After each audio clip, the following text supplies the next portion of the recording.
TV조선 취재 기자들이 전하는 뉴스의 중심 보도본부 한나인 저는 신효섭입니다. 이재명 민주당 대표가 성남시장과 경기도지사로 일할 때 최측근 참모였던 전모 씨가 어젯밤 숨진 채 발견됐습니다. 이 대표 비리 의혹과 관련된 인물의 극단적 선택은 이번이 처음이 아닙니다. 이 대표는 검찰의 과도한 압박 수사를 주장하며 이례적으로 빠르게 반응했지만 검찰은 한 차례 소환 조사했을 뿐이라고 했습니다. 특히 다수의 언론은 전 씨가 남긴 유서에 이 대표를 향해 이제 모든 걸 내려놓으시라는 취지의 내용이 담긴 것으로 알려졌다고 보도해서 파장이 예상됩니다. 이 대표 주변에서 벌어진 또 하나의 비극적 사건에 대해서 지금부터 자세히 알아보겠습니다.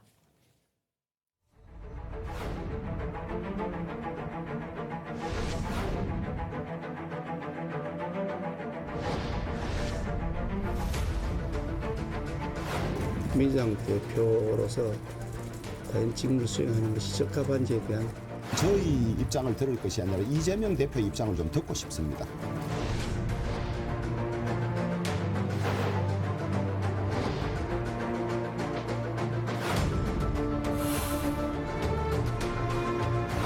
지속적인 압박 수사로 얼마나 힘들었겠습니까?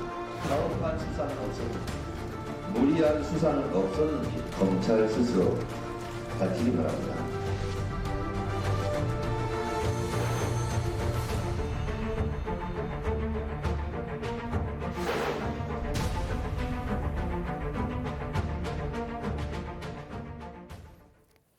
이재명 대표의 주변에서 또 한 번 충격적이고 또 안타까운 소식이 들려왔습니다. 먼저 사건 경위부터 전해주시죠. 네, 민주당 이재명 대표의 경기도지사 시절 초대 비서실장 전모 씨가 어제 오후 성남시 수정구 자택에서 숨진 채 발견됐습니다. 숨진 전 씨는 어제 오후 7시 반쯤 자택에서 가족의 신고를 받고 출동한 119 구급대원들에 의해 발견됐습니다. 전 씨의 아내가 오후 6시 44분쯤 자택 현관문이 열리지 않는다며 119에 신고를 했고요. 구급대원들이 문을 강제로 연 뒤 숨져 있는 전 씨를 발견해 경찰에 인계했습니다. 경찰은 시신에서 타살 혐의점이 발견되지 않았지만 정확한 사망 경위를 조사하고 있습니다. 유가족의 동의를 얻어서 시신을 부검하는 것도 검토하고 있다고 합니다. 전모 씨는 원래 성남시의 직업 공무원이었다고 합니다. 이재명 대표가 성남시장에 당선된 뒤부터 성남시에 이어서 경기도까지 가장 가까운 거리에서 보좌한 최측근 참모로 알려져 있죠. 네, 그렇습니다. 지난 2018년 국회 경기도 국정감사 때 이재명 당시 경기지사 바로 뒤에 있던 사람이 바로 비서실장 전모 씨였습니다. 2018년 성남시장이던 이 대표가 경기지사에 당선되자 이 지사를 따라서 경기도로 적을 옮겼고 초대 지사 비서실장을 지내고 경기주택도시공사로 이동해서 지난해 말 퇴직한 인물입니다. 당시 성남시청 사정을 잘 아는 인사들은 전 씨가 이 대표의 성남시장과 경기지사 재임 시절 성남시와 경기도에서 정진상 씨의 버금가는 실세였다라고 주장을 했는데요. 전 씨와 함께 성남시에서 근무했던 이재철 전 성남시 부시장은 중앙일보에 전 씨가 성남시청의 공무원 중에서는 이재명 시장 최측근 실세로 활동했다면서 성남FC 후원금, 모금 등 민감한 문제에 대한 실무 책임을 도맡기도 했고 이 시장 측이 무리한 인사를 강행할 때도 총대를 맸었다라고 했습니다. 이 전 부시장은 이어서 정진상 씨도 전 씨를 선배라고 부르면서 예의를 갖췄고 이재명 시장이 자리를 비울 때는 늘 전 씨하고 주요 현안을 상의했다라고도 했습니다. 이 전 부시장은 또 이재명 대표에 대한 전 씨의 충성도가 대단했다면서 2018년 이 대표가 성남시를 떠나서 경기지사로 갈 때 전 씨는 1년여 더 성남시에 근무하면 훨씬 더 많은 돈을 받고 정년퇴직할 수 있는데도 명퇴를 하고 경기도청으로 이동해서 이재명 지사 초대 비서실장을 맡았고 2021년 이 지사가 대통령 선거에 나갈 때 선거대책본부에도 합류할 정도였다고 덧붙였습니다. 또 호남 출신인 전 씨가 젠틀맨으로 불릴 만큼 대인관계가 좋았지만 입이 무겁고 추진력이 무섭게 강해 이재명 시장의 신뢰를 한몸에 받았다고도 했습니다. 그래서일까요? 전 씨는요, 성남FC 후원금 의혹, 그다음에 대북 송금 의혹 같은 이제 이 대표와 관련된 여러 사건에서 이름이 오르내렸습니다. 네, 가장 두드러진 게 성남FC 후원금 의혹 사건이죠. 검찰은 전 씨가 이 대표의 제3자 뇌물 혐의에 직접 연루된 것으로 보고 있습니다. 네이버 등 4곳의 인허가 청탁을 들어주는 대가로 성남FC에 뇌물을 내게 했다는 이 사건에서 전 씨는 검찰이 지난달 청구한 이 대표 구속영장에도 수차례 등장합니다. 특히 네이버로부터 후원금을 받는 과정에서 협의를 주도한 실무자로 지목돼서 이 대표의 공범으로 적시되기도 했습니다. 대북 송금 의혹과 관련해서는 지난 2019년 김성태 전 쌍방울 회장의 모친상에 당시 경기지사 비서실장이던 전 씨가 이 지사를 대신해 조문했다는 법정 진술이 나오기도 했습니다. 당시 전 비서실장은 쌍방울 관계자에게 남북 경협 합의서 체결을 축하하면서 대북 사업의 모범 사례가 되면 좋겠다는 취지의 말을 한 것으로 알려졌습니다. 조선일보가 보도한 내용이었는데요. 이 쌍방울 측은 이 같은 당시 전 비서실장의 얘기가 사실상 이재명 경기지사의 메시지다 이렇게 여겼다는 것이고, 검찰은 이를 근거로 해서 이 대표가 쌍방울의 대북 경협 또 불법 송금을 알고 있었을 가능성이 크다 이렇게 의심하고 있다는 겁니다. 네, 여기에 이 대표가 대선을 앞두고 자신의 옆집을 경기주택공사 명의로 빌려서 선거 준비용으로 썼다는 의혹, 보도 기억나실 겁니다. 이 의혹과 관련해서도 전 씨는 경기주택공사 경영기획본부장으로서 집 관리를 총괄했던 것으로도 알려졌습니다. 다만 전 씨가 이 문제로 경찰 조사를 받은 적은 없는 것으로도 파악이 됩니다. 다만 전 씨는 대장동 의혹과는 연관성이 없는 것으로 전해지는데요. 뉴시스에 따르면 서울중앙지검 관계자는 전 씨가 대장동 위례 신도시 의혹으로 수사선상에 오른 적은 없다는 입장을 밝혔습니다. 오늘 오전에 언론들이 일제히 보도한 내용이 특히 주목받고 있습니다. 바로 현장에서 유서가 발견됐는데 여기에 이 대표의 이름이 언급이 됐다는 거고요. 특히 또 이 대표를 향해서 뭔가 메시지를 담은 내용, 이게 들어있다는 겁니다. 네, 조선일보를 비롯한 다수 언론 보도에 따르면 이 자택에서 전 씨가 쓴 노트 6쪽 분량의 유서가 발견됐고, 여기에는 가족들에게 미안하다는 내용과 함께 나는 일만 열심히 했을 뿐인데 검찰 수사 대상이 돼 억울하다는 심경, 그리고 이 대표에게 이제는 모든 걸 내려놓으시라는 취지의 내용도 담긴 것으로 알려졌습니다. 이런 내용은 여러 언론 보도를 통해 전해지고 있지만 유족이 유서 공개를 강하게 거부하고 있어서 구체적인 내용은 확인되지 않고 있는데요. 경찰 관계자는 유족이 유서 내용 공개를 원치 않는다는 입장을 밝혀와서 유서에 관해서는 어떤 말도 해줄 수 없다고 말한 것으로 전해졌습니다. 먼저 삼가 고인의 명복을 빌겠습니다. 사망한 전 씨가 남긴 유서의 내용들을 지금 다수의 언론이 보도하고 있습니다. 전해드린 것처럼 억울하다, 미안하다 이런 부분과 함께 이재명 대표의 이름이 언급이 되고 있고요. 특히 이 대표를 향해서 모든 것을 내려놓으시라. 특히 연합뉴스 같은 경우는 이제 정치를 그만두시라 이런 취지의 내용이 들어있다고 지금 보도를 했습니다.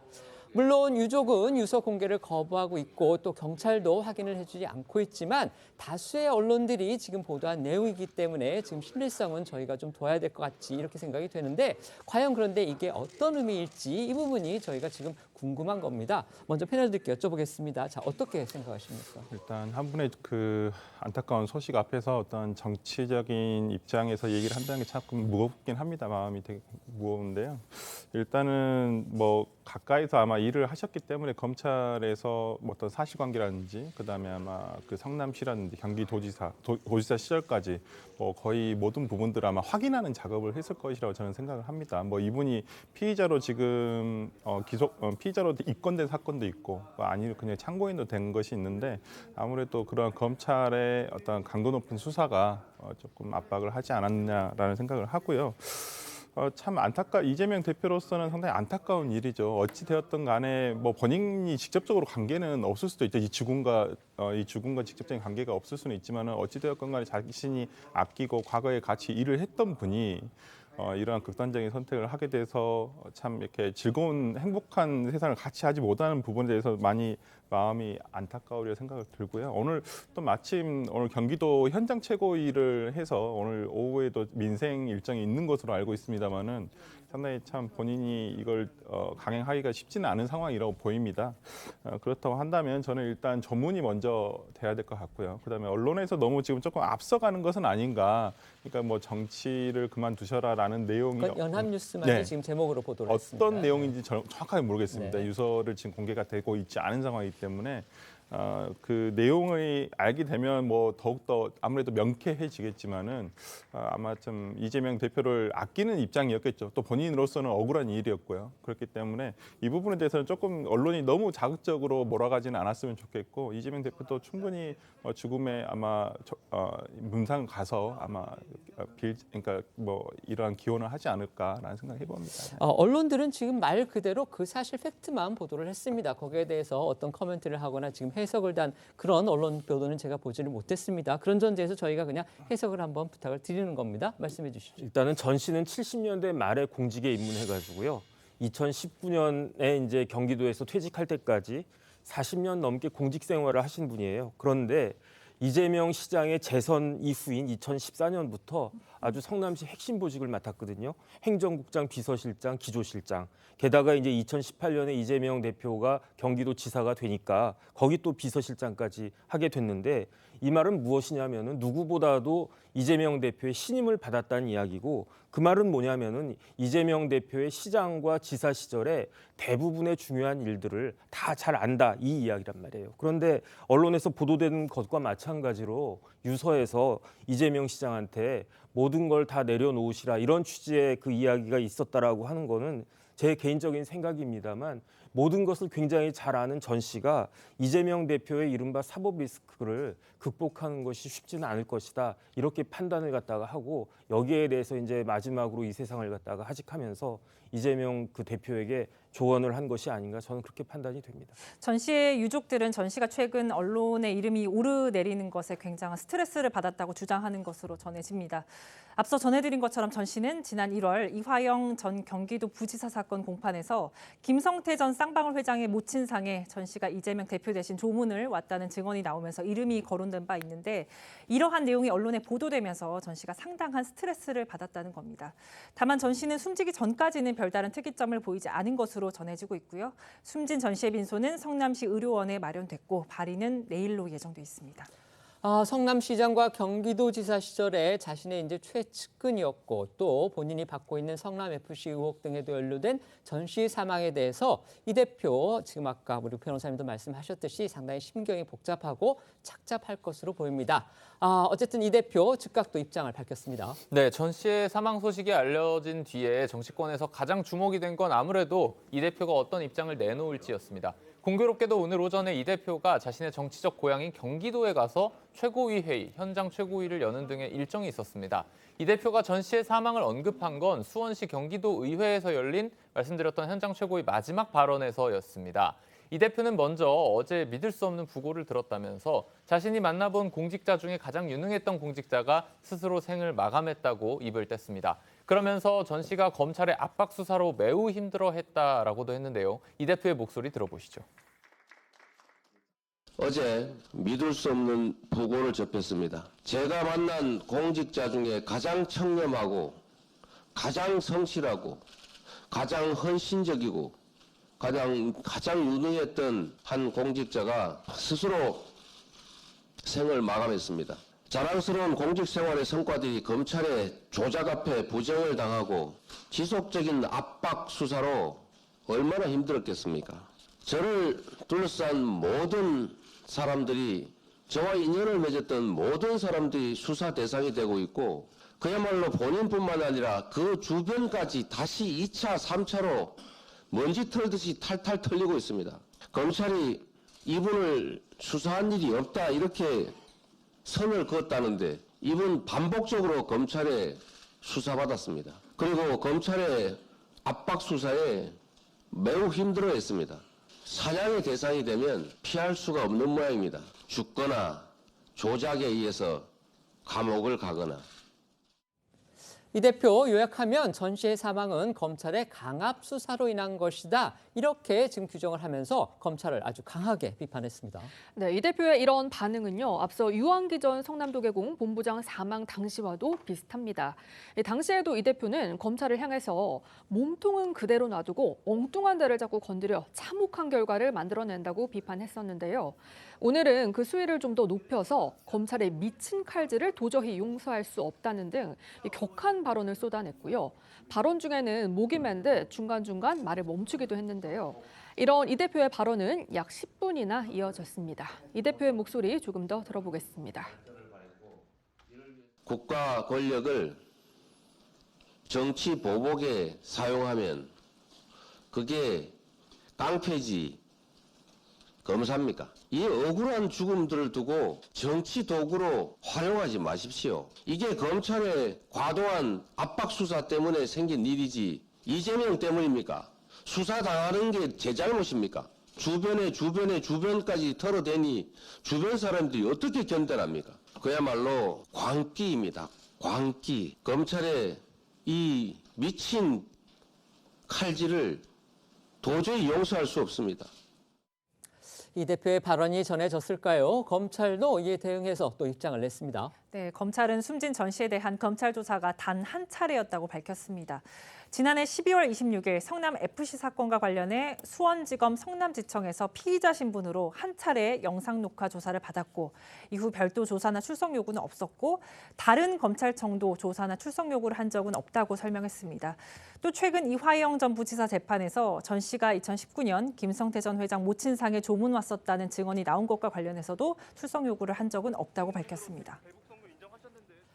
전 씨 사망과 관련해서 이재명 대표가 오늘 그 경기도의 현장 최고위 현장에서 그 마지막 이제 마무리 발언을 통해서 한 10분 정도 아주 격하게 입장을 밝혔습니다. 결국 이제 요약하면 검찰에 의해서 결국 전 씨가 사망한 거다. 검찰의 압박 수사가 원인이다. 이렇게 주장을 한 겁니다. 이거 어떻게 들으셨습니까? 이재명 대표 입장이라든지 민주당에서는 좀 그렇게 생각할 수밖에 없다. 그러니까 수사를 하는 입장은 뭐 이재명 대표가 아니지 않습니까? 그렇다고 해서 예를 들어서 이재명 대표가 내가 모든 죄가 있다. 자백을 하고 할 수도 없는 지금 상황이에요. 그러니까 검찰에서 입증을 해야죠. 제가 있다고 지금 의심을 하고 있으니까. 그러나 수사라는 것도 적정성이 있어야 됩니다. 그러니까 뭐 피의자에 대해서 뭐 심리적인 압박을 한다든지 이것도 수사의 기법이긴 합니다만은 참고인을 불러서 조사를 할 때도 상당한 압박을 지금 하고 있는 것으로 저도 다른 사건에서도 지금 보고 있는데요. 그렇다고 한다면 검찰도 다시 한번 본인들의 수사 방식을 한번 되돌아볼 필요는 점검을 해야 되지는 않는가라는 생각을 해봅니다. 이게 본인들은 사실관계를 확인하기 위해서 불러서 참고인 형식으로 불러서 하지만은 상당히 이렇게 수사기관이라든지 이런 뭐 진짜 경찰서 한번 평생 가보지 않은 분들은 검찰 조사가 굉장히 압박이 세요. 그렇기 때문에 이런 부분에 대해서도 정말 안타깝지 않습니까?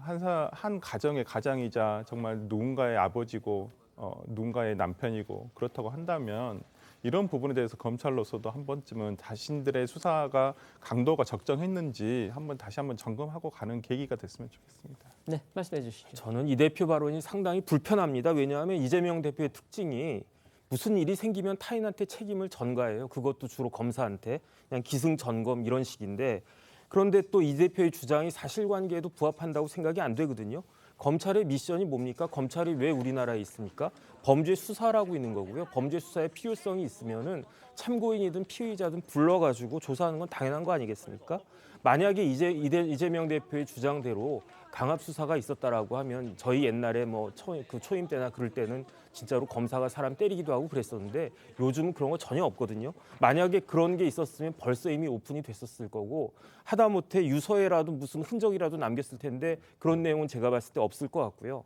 제가 뭐가 생각이 났냐면 정경심 재판부가 그 판결을 갖다가 할 때 굳이 무슨 이야기를 갖다 썼냐면 정경심 피고인이 범행의 본질을 흐리면서 다른 사람들에게 책임을 전가한다. 이게 굉장히 나쁘다. 이렇게 그 판결문에 설시가 되어 있었던 걸 제가 봤는데 이재명 대표 케이스도 크게 다르지 않은 것이 아닌가. 저는 굉장히 유감스럽다는 생각이 듭니다. 네, 여당에서는 섬뜩한 느낌을 금할 수 없다라는 말이 나왔습니다. 이재명 대표를 둘러싸고 있는 죽음의 그림자가 연속되고 있다면서 쉽게 납득할 수 없는 결과라는 겁니다. 죽음의 그림자 정말 좀 민망한 그런 표현인데요.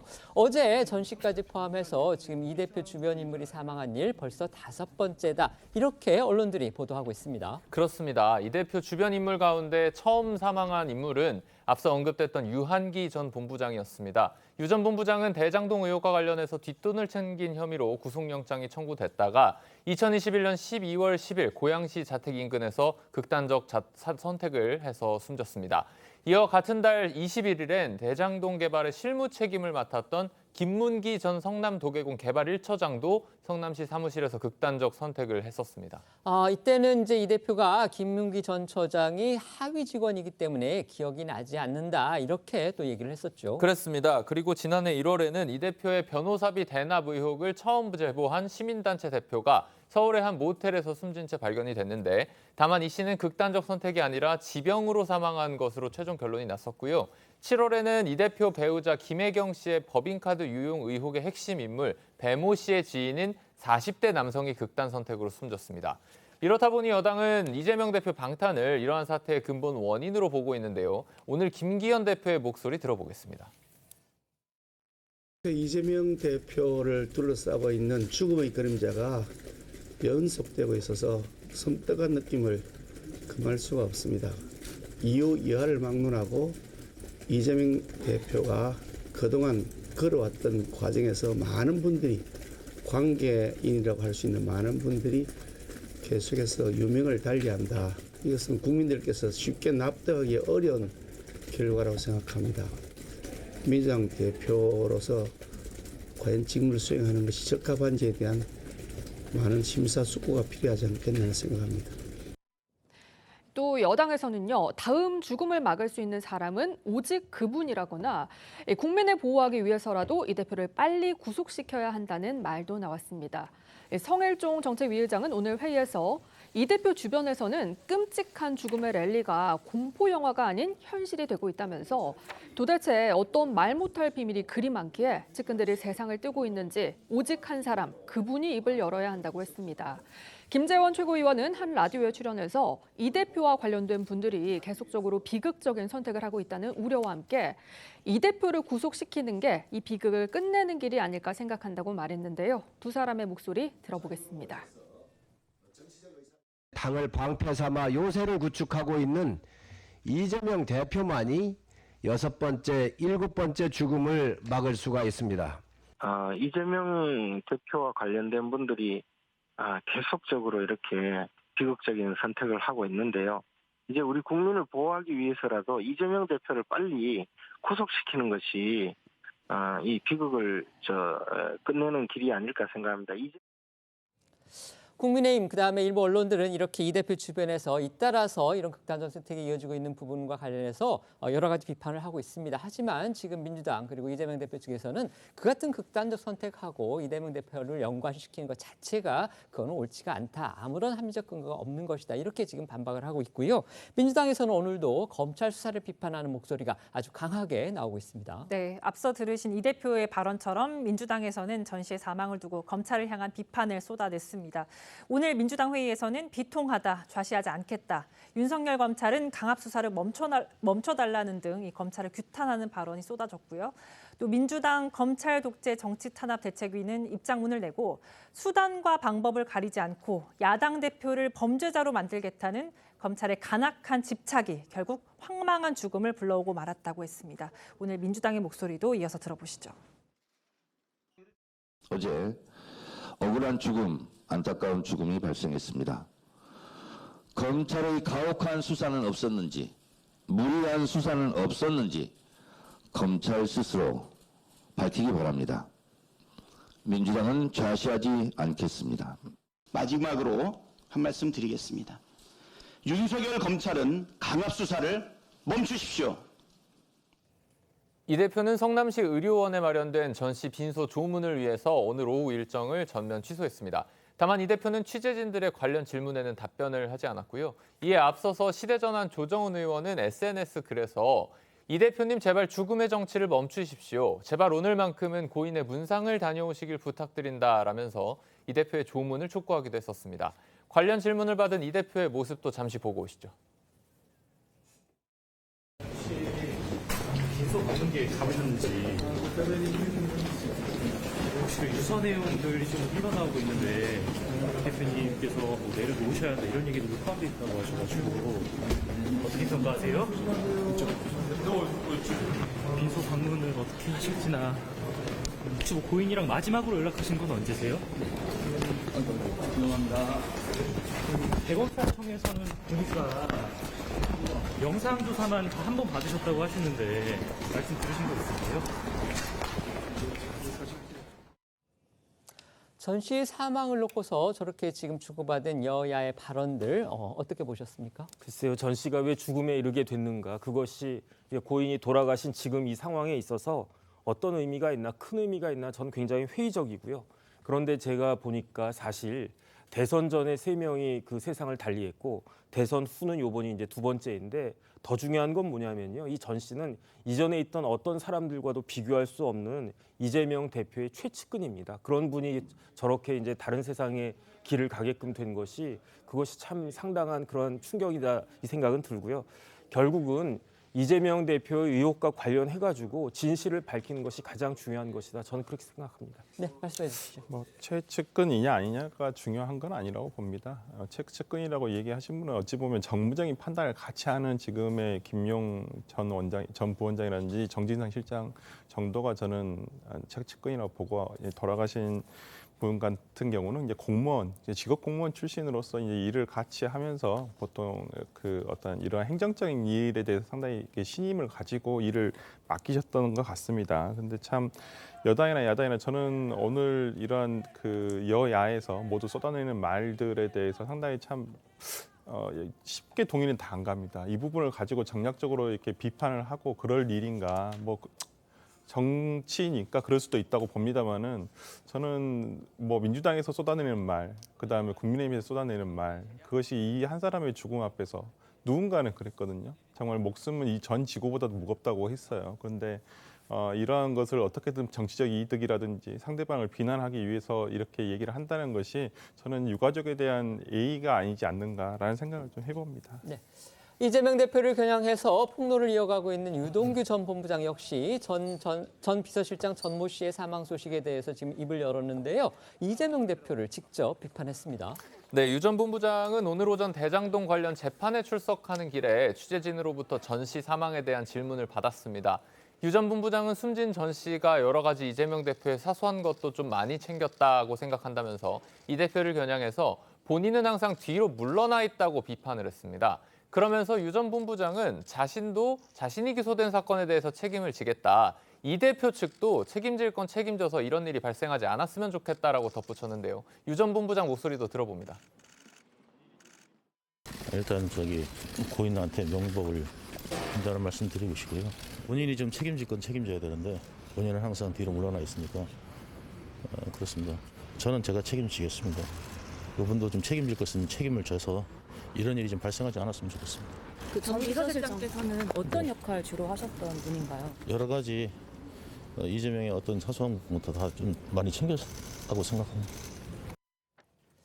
유동규 전 본부장 어제는 이제 김용 전 부원장 재판에 증인으로 출석했는데요. 또 그 자리에서도 상당히 구체적인 폭로를 또 이어갔습니다. 네, 어제는 이재명 대표가 스스로 최측근으로 꼽고 있는 김용 전 부원장의 정치자금법 위반 등 혐의에 대한 2번째 재판이 열렸는데요. 유동규 전 본부장은 김용 전 부원장과 공모해서 대장동 일당으로부터 불법 정치자금을 받은 혐의 등으로 함께 기소가 된 상태인데 어제는 증인 자격으로 법정에 섰습니다. 재판부는 어제부터 3차례에 걸쳐 유 전 본부장에 대한 증인 신문을 진행할 예정인데 어제는 이 유 전 본부장을 상대로 한 검찰 측 증인 신문이 진행이 됐고요. 다음 주에는 김용 전 부원장 측이 반대 신문에 나설 예정입니다. 네, 어제 저희도 전해드린 대로 유 전 본부장은 재판에 출석하기에 앞서 취재진들이 김용 전 부원장이 대선 자금을 요구했다는 의혹 보도 등을 묻자 오늘 증언하겠다고 답했었습니다. 예고한 대로 유 전 본부장은 어제 법정에서 상당히 구체적인 증언들을 쏟아냈습니다. 유 전 본부장 과거에는 이재명 대표를 위해서 살았다. 그러면서 이제 최근 관련 다큐로 화제가 되고 있는 그 JMS를 빗대서 자신의 입장을 설명하게 됐다고 합니다. 네, 유 전 본부장은 자신이 이 대표에게 배신감을 느껴서 진술 태도를 바꾸게 된 과정을 설명하면서 과거에는 자신이 얼마나 이 대표에게 충성했는지에 대해 강조했습니다. 지난 10년 동안 이 대표를 위해 산다고 스스로 세뇌했고 이 대표가 도지사이던 시절 선거법 위반 혐의 재판에서 당선 무효형이 확정되면 광화문에서 분신할 생각도 했었다고 말했습니다. 이후 이 대표 측이 자신만 공격하고 낙인 찍는 모습에 괘씸하다는 생각이 들어 자백하게 됐다면서 오죽하면 자신이 JMS 신도로 있다가 탈출한 사람과 같은 입장이라는 생각이 들었다고 강조했다고 합니다.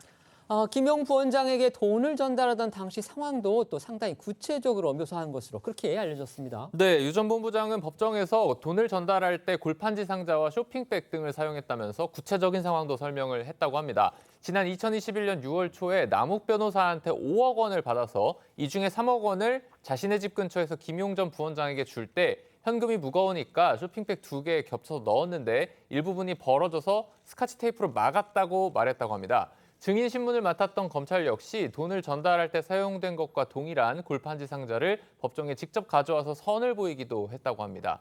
또 유 전 본부장은 김용 전 부원장이 돈을 받으러 올 당시에 타고 온 차의 종류는 정확히 기억이 안 나지만 차 안이 굉장히 더러워서 문을 열었을 때 기분도 매우 더러웠다는 말도 했다고 합니다. 이 같은 내용들은 이제 검찰이 유 전 본부장을 신문하는 과정에서 나온 주장이기 때문에 사실관계가 확정된 건 아직 아닙니다. 재판부도 몇 가지 의문점을 그렇게 지적한 것으로 알려졌습니다. 네, 유 전 본부장이 처음 김용 전 부원장에게 1억 원을 전하는 과정에서 이 골판지 상자가 들어있는 쇼핑백을 외투에 숨겨서 가져갔다고 증언을 하자 재판부는 이상하다. 골판지가 있고 곁에 이 쇼핑백이 있으면 크기가 좀 되는데 그걸 구긴다고 외투에 들어가냐 이렇게 재차 물었다고 합니다. 또 김 전 부원장이 3억 원 역시 이 골판지 상자 3개에 담아서 쇼핑백에 넣어갔다는 유 전 본부장의 증언에 재판부는 이 역시 골판지 상자 3개가 쇼핑백에 들어가느냐 이렇게 반문을 하고 그 과정을 명확히 할 걸 주문했다고 합니다. 김용 전 부원장 측의 반론 알려진 게 있습니까? 일부 언론 보도에 따르면요, 이 김 전 부원장 측은 어제 나온 유 전 본부장 증언에 대해서 앞선 수사 당시 진술과도 맞지 않고 비상식적 주장이라면서 이 다음 재판에 있을 반대 신문에서 충분히 반박할 거라는 입장을 밝혔다고 합니다. 유 전 본부장은 어제 법정에서요, 이 대장동 의혹이 본격적으로 불거진 뒤에 그 상황도 상세히 설명을 했는데요. 특히 김용 전 부원장이 자신에게 도망가라 이렇게 지시했다고 주장했습니다. 지난해 이제 검찰 조사 과정에서도 유 전 본부장의 관련 진술 어느 정도 알려졌었는데 그 내용을 어제 다시 언급한 겁니다. 네, 검찰은 어제 법정에서 지난 2021년 9월 유 전 본부장에게 출석을 통보했지만 이에 응하지 않고 병원 응급실에 있었던 이유에 대해 물었습니다. 유 전 본부장은 출석 전날 김용 전 부원장이 빨리 도망가서 열흘만 버텨라.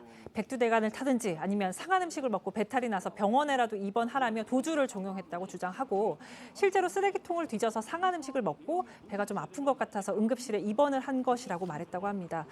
유 전 본부장은 김 전 부원장이 열흘만 버티라고 한 이유가 뭔지 묻는 이 검찰의 질문에 그때쯤 대선 경선이 끝나서 우리 세상이 되면 방어가 된다는 말도 했다고 부연 설명했습니다. 같은 주장을 어제 공개된 유튜브 영상에서도 내놨습니다. 발언 들어보시겠습니다. 김용이 그러는 거야. 너 지금 검찰에서 우리 정보에 오면 너 바로 구속하려고 준비하고 있으니까 넌 들어가면 끝장이야. 열흘이면 끝나는데 그때 이제 경선 끝나는데 후보가 결정되는 순간 우리 못 건드려. 그때까지 버텨야 된다는 거야. 그래가지고 도망가라고. 너 그럼 태백산 타라.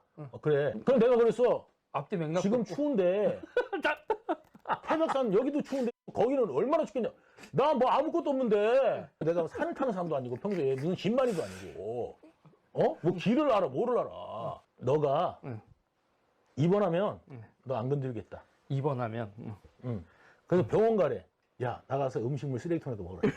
무조건 배탈이 나래. 거기 어느 식당 앞에 딱 있더라고. 하나가 만만한 게 뚜껑을 딱 열어가지고 딱 보니까 상태가 안 좋아. 그래도 어떻게 이재명이 목숨이 달려 있다는데 잡혀가면 안 된다는데. 유 전 본부장 저렇게 유튜브에서 또 자신의 주장을 지금 밝혔는데요. 어제 법정에서는 또 김만배 씨가 이재명 대표 측에 대장동 사업 지분의 절반가량을 약속했다. 이런 기존의 주장도 다시 내놨다고 합니다. 네, 유 전 본부장은 김용 전 부원장, 정진상 전 실장과 의형제를 맺고 가깝게 지내면서 김만배 씨를 이들에게 소개를 시켜줬고 김 씨까지 함께 친분을 맺었다라고 설명했고요.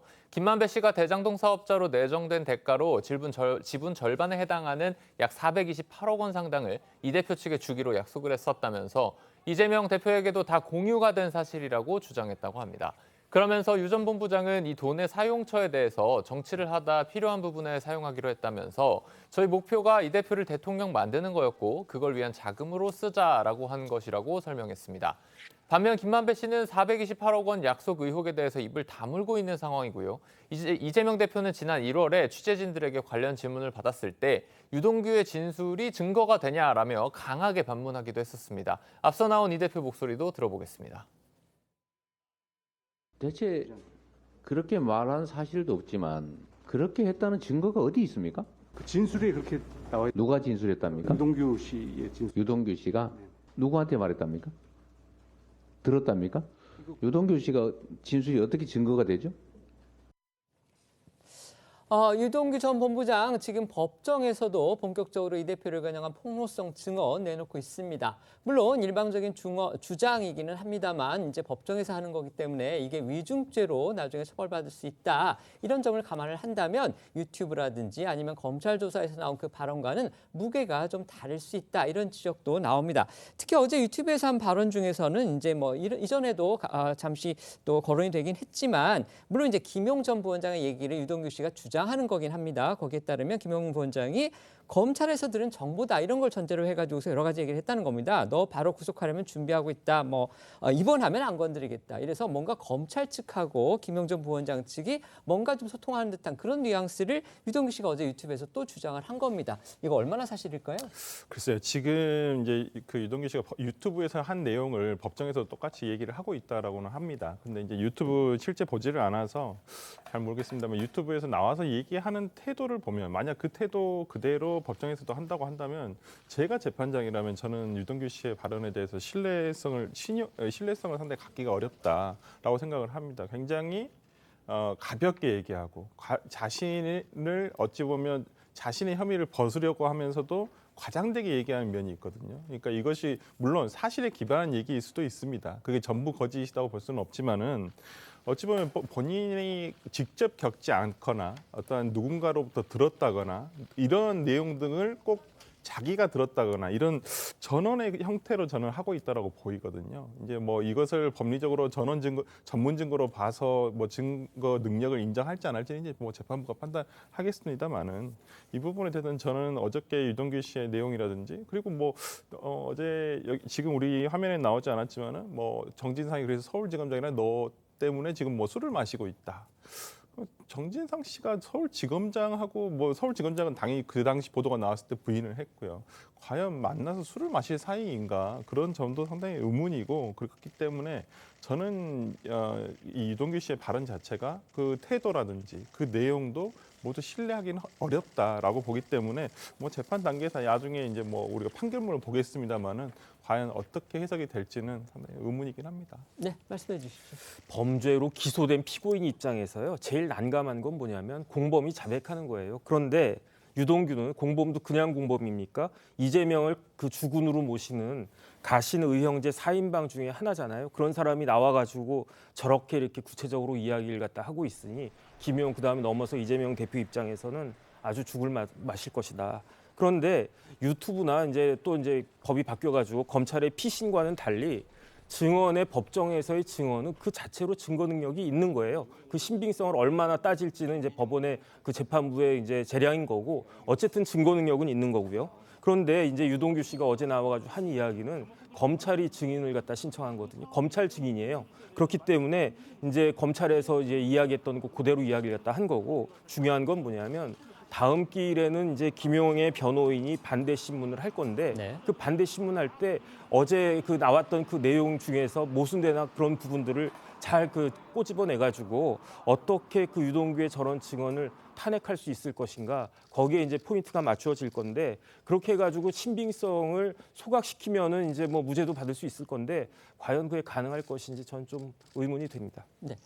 이재명 대표의 사법 리스크가 이어지는 가운데서 지금 친명계 그리고 비명계를 중심으로 한 민주당의 내용 상황 계속되고 있는데요. 인적 쇄신론이 또 여러 곳에서 나오고 있다고 합니다. 네, 비명계를 중심으로 당직 개편을 통한 인적 쇄신이 필요하다는 목소리가 나오고 있는데요. 이 지도부 역시 일부 당직 교체를 검토하고 있는 것으로 알려졌고요. 친명계 역시 필요성에는 공감하고 있는 것으로 알려졌습니다. 다만 문제는 당직 교체 대상과 그 효과를 두고 친명계와 비명계 간의 입장차가 크다는 데 있는데요. 이 당직 개편이 본격화할 경우 당내 갈등의 또 하나의 요인이 될 거라는 전망까지 나오고 있습니다.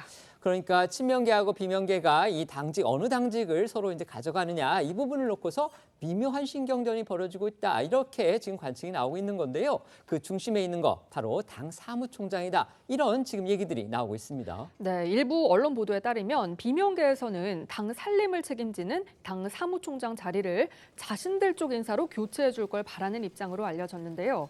실제로 비명계 조응천 의원은 지난 7일 한 라디오 인터뷰에서 당직 개편을 요구하면서 사무총장직 교체를 언급하기도 했었는데요. 조 의원의 목소리부터 들어보겠습니다. 어떻게 이 당을 끌고 가겠다? 총선 어떻게 치르겠다? 생각하고 있는 해법을 내놔라. 당직 개편도 방법이고. 솔직히 제가 뭐 여러 번 말씀드립니다만 지금 최고위원을 포함해서 또 정무직 당직자들, 뭐 사무총장이라든가 뭐 전략기획위원장이라든가 여러 당직이 완전히 일색으로 지금 돼 있거든요. 뭐 최고위원이야 선출직이어서 뭐 당장에 어떻게 할 수는 없다 치더라도 세상에 이렇게 단일한 컬러로 모노톤으로 이루어진 지도부가 어디 있겠냐. 정말 많은 답답함을 느끼는 거죠. 네, 하지만 친명계 입장에선 당 사무총장이 이 대표의 당직을 정지할 수도 있는 막강한 권한을 가진 자리인 만큼 절대 불가라며 맞서고 있는 것으로 알려졌습니다. 그렇죠. 사무총장은요, 민주당의 당헌 80조에 따라서 이제 이 대표가 만약에 기소가 된다면 그 직무정지를 결정할지 아니면 예외 조항을 적용할지 이걸 결정할 수 있는 그런 권한을 갖고 있습니다. 따라서 그 부분을 지금 결정적인 변수로 보고 있는 겁니다. 네, 때문에 친명계로서는 이 대표의 사법 리스크가 언제 어떻게 격화될지 모르는 상황에서 사무총장 자리는 반드시 지켜야 한다는 현실적인 이유가 존재한다는 분석이 나오고 있습니다. 또 일부 친명계 의원의 경우 노컷뉴스와의 통화에서 비명계의 사무총장직 요구는 결국 공천권을 내놓으라는 얘기라며 당을 위한다던 명분이 사라지고 결국 밥그릇 싸움이라는 거를 만천하에 알리는 것이라는 비판을 내놨다고 합니다. 친명계 우원식 의원은 어제 한 라디오 인터뷰에서 이 대표를 중심으로 한 내부 단합이 먼저라고 강조하기도 했습니다. 우 의원 목소리도 들어보시죠. 현재 상황을 엄중하게 바라보고 당내 갈등을 제대로 치유하자. 그리고 이재명 대표 중심으로 내부 단합이 우선이다. 이걸 강조한 거죠. 우리가 개인 비리라고 주장하는 그 검찰과 뭐 정부 입장이 있고 또 이거는 야당 탄압이라고 하는 우리들의 생각이 있지 않습니까? 그것이 결국은 재판을 거치면서 그런 것들이 이제 그 상당히 가름이 타질 텐데 이것을 재판을 제대로 치르게 하기 위해서는 이재명 대표가 이 방어권을 제대로 가져야 됩니다. 구속되지 않은 상태에서 재판에 임할 수 있고 당당한 방어권을 가질 수 있도록 해주는 것이 지금 민주당의 길이다. 어떻게 보면 지금 벌어지고 있는 민주당 내홍의 이제 근본적인 원인을 제공한 사람 바로 이재명 대표라고 볼 수가 있습니다. 하지만 이 대표가 이것을 수습하기 위해서 그러면 적극적으로 나서고 있느냐? 또 그건 아니다. 이런 지적이 나오고 있는 거죠. 일부 언론 보도에 따르면 이재명 대표가 최근 계파 구분 없이 많은 의원들과 다양한 모임을 꾸준히 진행하고 있다고는 하고요. 또 지도부도 그렇게 얘기를 하고 있지만 당내 의원들하고 연쇄 회동을 갖고 있는 박홍근 원내대표의 행보가 좀 공개되고 있는 것에 반해서 이 대표의 행보는 그렇게까지 구체적으로 공개되지는 않고 있습니다. 다만 오는 15일에 이 대표가 민주당 내 최대 의원 모임 한 50명 정도가 소속되어 있다고 알려져 있는 더 미래, 더 좋은 미래와 간담회를 가질 예정이라서 이 대표가 이 자리에서 당 내용 상황과 관련한 여러 가지 입장을 밝힐 수도 있다라는 기대가 나오고 있는데요. 하지만 일각에서는 이 대표가 이날 간담회에서도 거취에 대한 특별한 입장이나 구체적인 수습을 내놓지는 않을 것이라는 관측도 나오고 있습니다.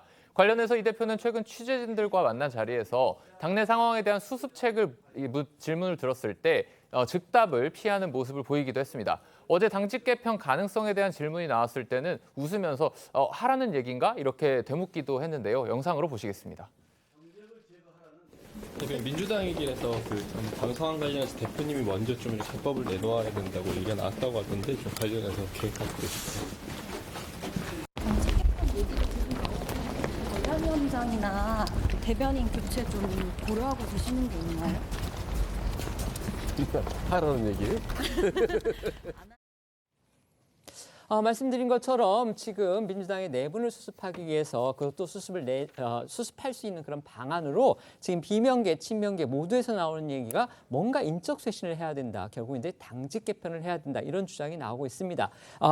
전해드린 대로 지금 비명계에서는 그렇다면 사무총장은 우리 쪽으로 줘야 한다. 이렇게 지금 주장을 하고 있지만 친명계에서는 그거는 안 된다. 왜냐하면 사무총장이 바로 그 이재명 대표가 기소가 됐을 경우에 당직을 정지시킬 수 있는 그런 권한을 갖고 있기 때문에 그 부분은 절대로 안 된다. 이렇게 지금 버티고 있는 상황이라고 합니다. 과연 이재명 대표 결단할 수 있을까요?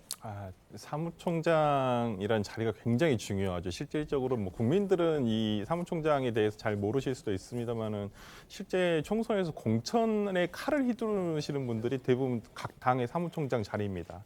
어찌 보면 본인이 희생을 하면서 이 정말 그 모진 일을 하시는 자리거든요. 조정식 의원이 5선 의원으로서 아마 다음 출마를 아마 포기하면서까지 본인이 아마 희생하는 마음으로 저는 맡으신 걸로 알고 있습니다. 근데 조정식 의원이 친명이냐 이 부분은 저는 조금 의문은 있습니다. 범명이라고 하면 저는 이해는 합니다만은 그런 의미에서 이제 이러한 중요한 자리, 특히 80조 부분은 그렇게 중요하지는 않다고 보여요. 왜 그러냐면 80조 사망에 당무위원회에서 정치 탄압으로 판단이 되게 되면 그걸 정지할 수 있는 것은 사라지기 때문에 당무회의 의장이 또 당 대표죠. 그렇죠. 바로 네, 이재명 대표입니다. 지금 현재로 봐서는. 맞습니다. 네. 그렇기 때문에 80조 적용 여부는 당내에서는 그렇게 논의되고 있지는 않습니다. 그렇다고 한다면 저는 지난 2월 27일 날 있었던 체포동의안 부결 사태와 관련해서 이제 저도 한번 방송에서 직후에 얘기한 적이 있지만은 어떤 개편은 있어야 된다. 그러니까 이재명 대표가 이것을 그대로 나를 계속 이렇게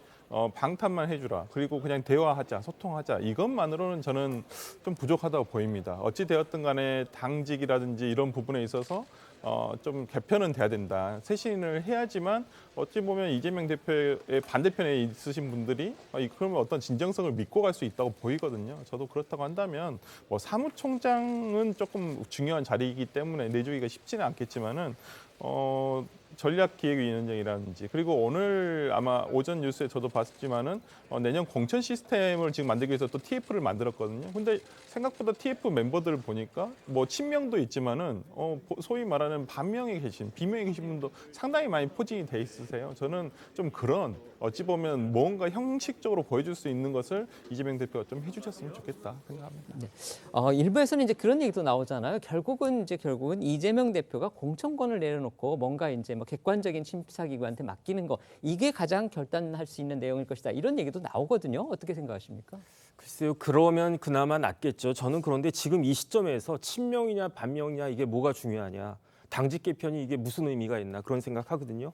조홍천 의원이 왜 지금 저렇게 답답해하겠습니까? 법조인이니까 그런 거예요. 이재명 재판이 어떻게 될지 눈에 빤히 보이거든요. 그런데 반대로 목소리가 없는 의원들이 있어요. 그 유명한 판사, 검사 출신, 검사장 출신들도 있고 아무 말도 못 하잖아요. 왜냐하면 어떻게 될지 그분들도 아니까. 정치적인 리스크는 정치적으로 해결이 될 수 있겠죠. 일치 단결해서 극복할 수도 있고 당직을 개편해가지고 해결할 수도 있을 텐데 이거는 정치적 리스크가 아니에요. 사법 리스크라고요. 어떻게 해야 법원을 설득해가지고 무죄를 받아낼 것인가. 그게 핵심인데 거기에 대해서 이재명 대표는 아무 말도 이야기하지 않고 검사탄만 하고 앉아 있는데 지금 이재명 대표는 지금 그럴 상황이 아니고요. 자기가 받고 있는 혐의에 대해서 법리적으로 정확하게 해명을 해야 그래야지 민주당도 살고 본인도 살 것이다. 저는 그렇게 판단이 됩니다. 네, 법원의 판결은 저희가 이제 지켜봐야 될 그런 부분입니다. 대통령실 소식도 살펴보겠습니다. 윤석열 대통령 당선 1주년을 어제 맞았죠. 울산을 방문해서 종일 민생 그리고 경제 현장을 둘러보면서 또 시민하고 소통하는 그런 시간도 가졌습니다. 네, 윤 대통령은 어제 당선 1주년을 맞아서 별도 기념 행사를 갖는 대신 산업도시 울산을 찾아서 경제 민생 행보 펼쳤습니다. 경제 상황 등이 엄중한 가운데 자축보다는 당장 할 일에 집중해야 한다는 의지가 반영된 것으로 보입니다. 첫 일정은 울산 S-오일 온산 국가산업단지에서 열린 샤힌 프로젝트 기공식이었습니다. 어제 잠시 전해드렸듯이 이 사업은 사우디아라비아 측의 자본을 받아서 석유화학 생산 설비를 건설하는 건데요. 투자 규모가 9조 3천억 원에 달합니다. 단일 산업으로는 역대 최대 규모의 외국인 투자인 겁니다. 그러니까 무함마드 빈 살만 사우디 왕세자가 지난해 11월에 이제 한국에 왔었는데 당시에 290억 달러 규모의 양해각서 그다음에 계약을 체결했습니다. 이때 이 사업도 최종 확정된 그런 투자입니다. 그렇습니다. 관련해서 어제 윤 대통령 목소리 듣고 오겠습니다. 지난해 우리 기업에 대한 외국인 직접 투자는 사상 처음으로 300억 불을 돌파하며 역대 최대를 기록했습니다. 앞으로도 정부는 외국인 투자 기업들이 한국에서 마음껏 경영 활동을 할 수 있도록 세계 최고의 환경을 만들기 위해 최선을 다할 것입니다. 글로벌 스탠더드에 맞지 않는 규제는 과감하게 개선하고 대한민국을 세계 최고의 혁신 허브로 만들겠습니다. 네, 이어 윤 대통령은 울산 항만공사로 이동해서 울산 지역 경제인, 지역대학 총장 등과 오찬 간담회를 했습니다. 이 자리에서도 윤 대통령은 울산이 세계 최고의 첨단 산업 혁신 허브가 될 수 있도록 적극 지원하겠다고 약속했습니다. 윤 대통령의 다음 행선지는 현대자동차의 울산 공장이었습니다. 정의선 현대차 회장이 직접 안내했다고 하죠. 네, 윤 대통령은 국내 최초 직류 기반 하이브리드 전기 추진선인 울산 태화호를 이용해서 현대차 울산 공장 수출 선적 부두로 이동했습니다. 이 자리에서 윤 대통령은 정의선 현대차 회장의 안내로 수출 실적 설명을 듣고 자동차 전용 수출 선박인 글로비스 스카이오에서 선적 현장을 둘러본 다음 현대차 울산 5공장 제네시스 생산 라인에서 직원들을 격려했습니다. 이 과정에서 윤 대통령은 수출을 앞둔 신형 전기차들을 살펴보다가 아이오닉을 가리키면서 이건 무슨 차냐고 물으면서 관심을 보이기도 했다고 합니다. 윤 대통령이 지난달 제4차 수출전략회의에서 이제 수출 드라이브를 강조를 했었죠. 이번 현대차 방문도 윤 대통령이 직접 현장을 보고 싶다 이런 의지에 따라서 마련된 일정이라고 하고요. 역시 수출 드라이브의 연장선상에서 해석이 됩니다. 네, 관련해서 윤 대통령의 수출 전략회의 발언도 듣고 오시겠습니다. 수출 증진을 위해 제가 1호 영업사원으로 뛰겠다고 했습니다마는 모든 외교의 중심을 경제와 수출에 놓고 최전선에서 뛰겠습니다. 박정희 대통령이 16년 동안에 수출 전략 회의를 180회를 했습니다. 한 달에 한 번꼴로 한 거죠. 저는 금년에 여기에 더욱 드라이브를 걸고 국민들을 상대로도 직접 설득하고 그렇게 할 생각입니다. 윤 대통령 어제 울산 방문의 마지막 일정은요, 그 신정상가시장을 방문하는 거였습니다. 이 시장은 윤 대통령이 대선 후보 시절에도 찾았던 그곳이라고 합니다. 네, 윤 대통령은 1년 6개월 만에 울산 신정시장을 다시 찾아서 경기 침체로 어려움을 겪고 있는 상인들을 만나 격려했습니다. 이 신정시장은요, 윤 대통령이 지난 2021년 10월 대선 경선 후보 시절에 방문했던 곳으로 당선이 되면 다시 찾아가서 국민과 격의 없이 소통하겠다던 약속을 지키기 위해 다시 방문한 거라고 대통령실은 전했습니다. 이 시장을 살펴본 윤 대통령은 노인 복지관에 기부할 돼지고기 10만 원어치, 소고기 20만 원어치를 사기도 했고요. 또 사과와 돼지 껍데기, 피자빵, 카스테라 등을 구매하기도 했습니다. 어제 모습 보고 오겠습니다.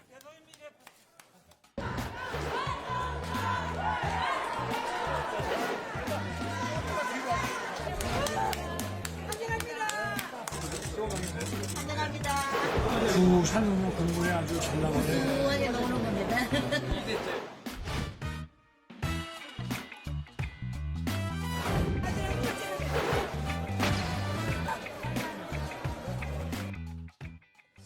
윤 대통령의 정상외교 일정이 하나 더 추가됐습니다. 예상했던 대로 강제징용배상 해법 제시한 것을 발판 삼아서 윤 대통령이 다음 주에 일본을 방문해서 기시다 일본 총리와 한일 정상회담을 갖는다고 양국 정부가 공식 발표했습니다. 네, 윤석열 대통령 부부가 일본 정부의 초청에 따라서 16일부터 17일까지 1박 2일 동안 일본을 방문해서 기시다 총리와 정상회담을 가진다고 한일 양국 정부가 어제 공식 발표했습니다.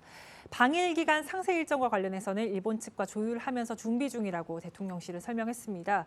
또 대통령실은 이번 방문으로 12년간 중단됐던 한일 양자 정상교류가 재개되면서 이는 한일 관계 개선과 발전에 중요한 이정표가 될 것이라고 했습니다. 또 양국이 과거의 불행한 역사를 극복하고 미래로 나아가기 위해 안보, 경제, 사회, 문화 다방면에 걸친 협력이 확대되고 양국 국민 간 교류가 한층 활성화되기를 바란다고 설명했습니다. 이번 정부 들어서 한일 정상이 마주하는 건요. 지난해 9월이었죠. 유엔 총회 참석을 계기로 해서 이제 짧은 약식 회담 가졌었고요. 또 지난해 11월에는 캄보디아에서 이제 한미일 연쇄 회담이 열렸었는데 그 가운데서 양자 회담이 열렸던 겁니다. 그렇다면 이번이 이제 세 번째가 되는 건데요. 이번 회담에는 재계 총수들도 몇 사람 동행한다고 합니다. 그렇습니다. 앞서 윤 대통령의 UAE와 스위스 순방에 함께했던 삼성전자 회장과 최태원 SK그룹 회장 등 재계 총수들이 이번 일본 방문에도 동행할 가능성이 크다고 합니다. 대통령실은 방일 기간 윤 대통령과 일본 기업인들의 만남도 추진 중이라고 하는데요. 이 자리에 양국 재계 인사들이 동석해서 그동안 정체 상태였던 두 나라 경제 협력 체제를 다시 강화하는 방안이 논의될 것으로 보입니다. 윤석열 대통령 부부가 이제 다음 주에 일본을 방문하게 되면 그렇게 되면은 12년 동안 중단이 돼 있던 한일 정상의 그 교류, 이른바 이제 셔틀 외교라고 하죠. 그게 복원이 된다, 이런 의미가 있습니다. 이게 과연 외교적으로 그다음에 국제정치적으로 과연 어떤 의미가 있을지 패널들께 한번 여쭤보겠습니다. 평가해 주시죠. 1965년에 한일 외교 관계가 이제 해방 이후에 그 재개가 됐는데 그때 우리나라 경제 규모는요, 일본의 3%에 불과했어요. 그런데 지금은 이제 그 우리나라의 1인당 GNP가 일본하고 거의 비슷하거든요. 지금 한국하고 일본하고 대만이 비슷한 수준이 됐어요. 오히려 대만이 우리보다 한참 못했는데 많이 따라왔고, 젊은 사람들은 옛날처럼 일본에 대해서 열등감이 없어요. 저희 때만 해도 대학 때 일본 뭐 갔다 오는 사람이 있으면 무슨 소니 워크맨 갔다 와, 그다음 또 아줌마들 갔다 오면 무슨 밥솥 막 바리바리 싸왔는데 요즘 누가 그럽니까? 일본에 대한 피해 의식은 사실 이제 거의 다 사라졌다, 저는 그렇게 보여지고, 게다가 지금 세계 경제는 옛날하고 비교할 수 없을 정도로 복잡하게 얽혀 있지 않습니까? 게다가 코로나, 우크라이나 그 여파로 전 세계적으로 경제 위기인데, 심지어 우리나라는 뭐가 있냐면은 안보 이슈가 있잖아요. 지금 북한이 핵실험 아직 안 하고 있지만 미사일 뻥뻥 터뜨리고, 그다음 이제 무인기를 갖다 계속 보내고 그런 상황이기 때문에 현실적으로 지금 2023년 현실에 있어서는 일본과의 긴밀한 협력은 불가피한 것이다, 저는 그렇게 판단이 됩니다. 네, 말씀해 주십시오. 네. 뭐 아직도 그 3.1절 연설문과 내용과 그다음에 강제징용 배상 해법에 대해 상당히 국민들이 그렇게 많은 지지를 보내고 있지는 않은 상황이에요. 그럼에도 불구하고 일본과의 정상회담을 하는 과정, 뭐 어떤 과정이든 좋습니다만은 좀 자국의 이익을 위해서 일본은 저렇게 열심히 하고 있는데 우리나라는 도대체 무엇을 하고 있는지, 이번엔 정말 좀 실용적인 회담이 됐으면 좋겠고요. 저렇게 가서 1박 2일 동안 뭐 경제인까지 대동하고 갑니다만은 실제 일본과는 경제적인 교류는 실제 지금 현재 아까 전 변호사님께 얘기해 주신 대로 지금 개인 구매력 기준으로는 우리나라가 일본을 앞서고 있기 때문에 예전과는 좀 다르거든요. 저 젊은 세대들이 그 길, 저는 반일 감정을 이용한다는 것은 없다고 봅니다. 지금은 이미 그 길을 했다라고 보고요. 그런 면에서라면 다음 주에 있을 정상회담에서는 정말 실질적인 대한민국이 그럼 일본에게는 지소미아라든지 이런 안보적인 내용까지 주면서 우리는 뭘 얻어올 수 있는지, 이 부분에 대해서 윤석열 대통령에게 한번 기대해 보겠습니다. 네. 지금부터는 오늘 하루 놓치면 안 될 핫한 뉴스를 모아 전해드리는 어쩌다 이런 일이 코너로 이어가겠습니다.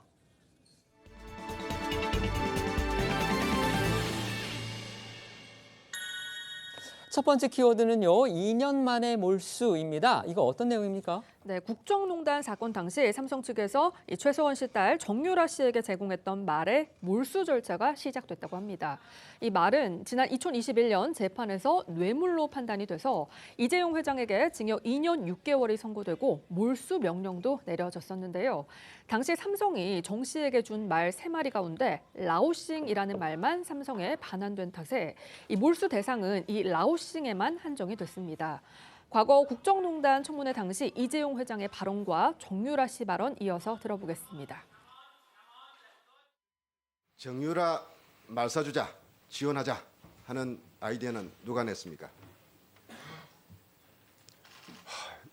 의원님. 박상진 사장입니까? 아니면은 장충기 사장입니까? 누굽니까? 제가 정말 다 말씀을 드리고 싶은데 제가 일일이 그렇게 무슨 스포츠나 문화나 이런 지원 한 건 한 건에 대해서 저한테 와서 얘기도 안 하고 정말 그 건에 관해서는 정말 저도 솔직히 다 말씀을 드리고 싶은데 정말 박상진 사장.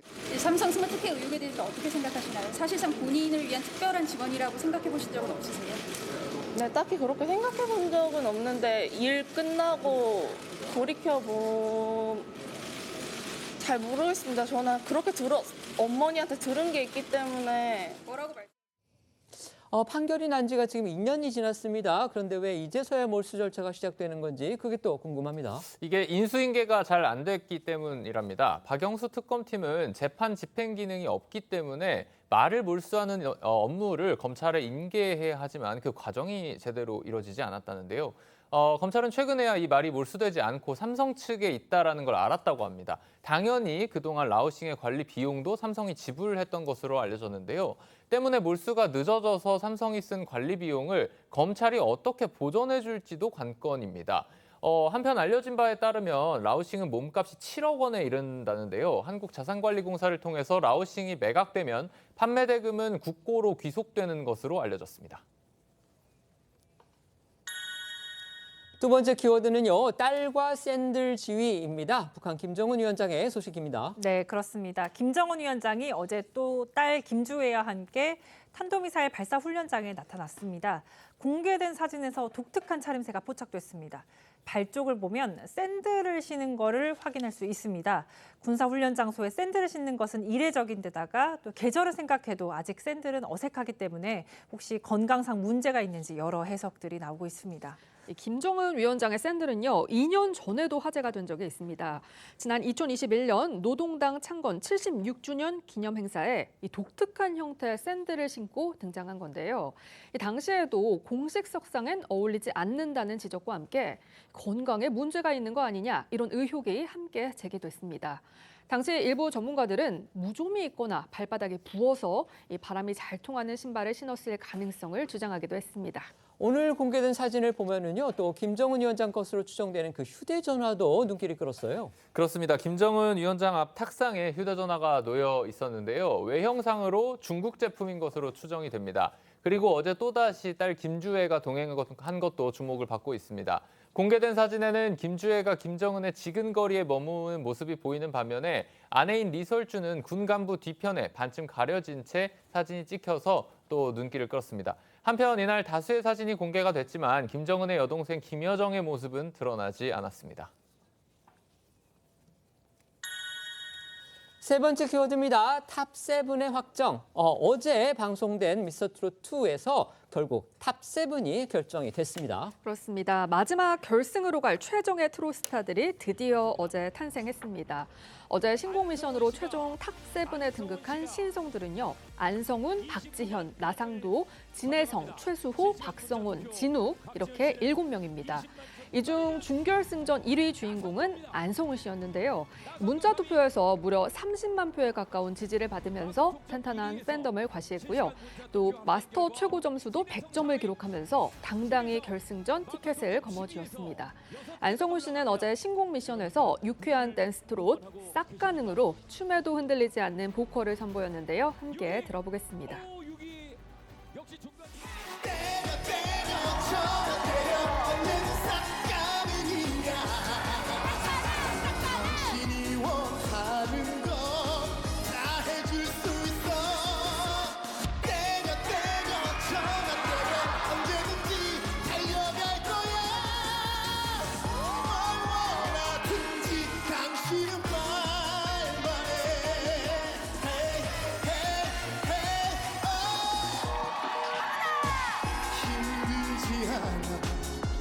부담은 갖지도 마. 그댄 나의 전부니까. 때려 저만 때려 언제든 싹가능이야. 당신이 원하는 건 다 해줄 수 있어. 때려 저만 때려 언제든지 달려갈 거야.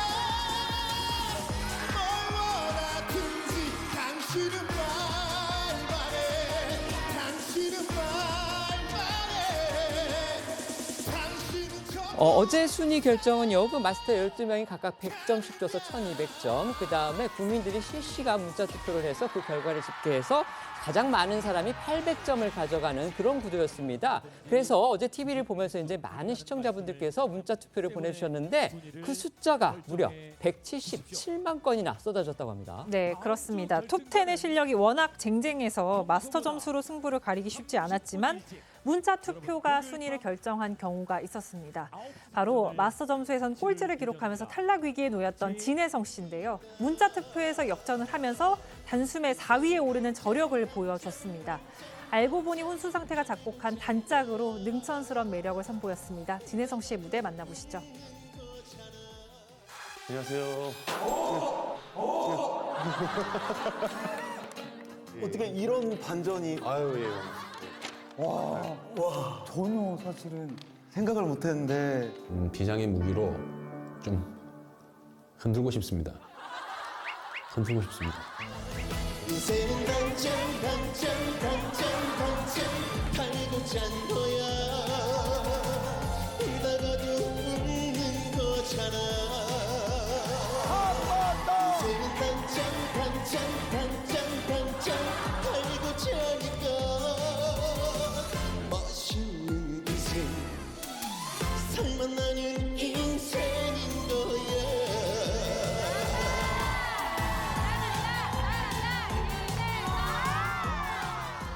어제 방송을 보면서 이제 그 인터넷 사이트에서 제가 댓글을 봤는데요. 댓글을 보니까 어떻게 마스터 점수에서 꼴등을 한 사람이 저렇게 순식간에 4등이 되느냐, 불합리한 거 아니냐 이런 지적도 있었습니다. 하지만 이 경연에서는 결국은 이제 이 스타 가수들을 저희가 뽑는 거거든요. 그렇기 때문에 일반 팬분들이 과연 어떻게 평가를 하느냐, 과연 스타성이 있느냐 이 부분을 결코 간과할 수가 없습니다. 따라서 어제 그 일반 문자 투표는 바로 그의 스타성을 따지는 그런 부분이기 때문에 결코 가볍게 볼 수 없는 그런 요소였던 겁니다. 자, 어제 2, 3등은 또 누가 차지했는지 소개해 주시죠. 네, 신곡 미션에서 2위에 오른 박지현 씨는요.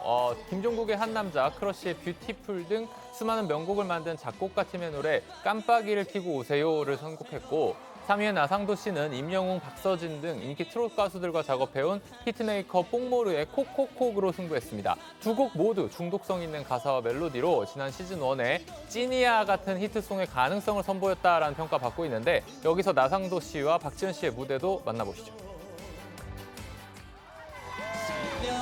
시내 옆으로 몰래 와놓고 사랑을 던지나 누나인 척해 날뛰는 이 마음 어쩌라고 깜빡이를 켜고 오세요 내 인생에 훅 들어온 당신 내님만 금사빠라 소문날지 모르겠지만 오늘은 오빠랑 달려 찍어줘요 두근두근 사랑의 포크로 콕콕콕 찍어줘요 포크처럼 찍어줘요 끈하게 햇살하게 달려와요 나의 꽃사진 입도 보고 뽕도 따고 나는 이미 사랑의 포로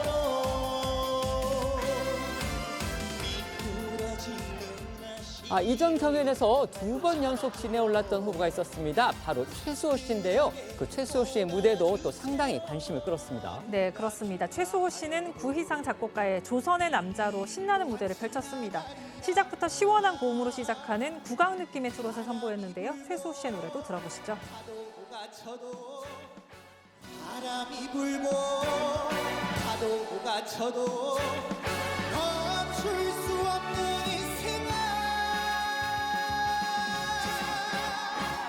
조선의 남자여 쓰러져도 다시 일어나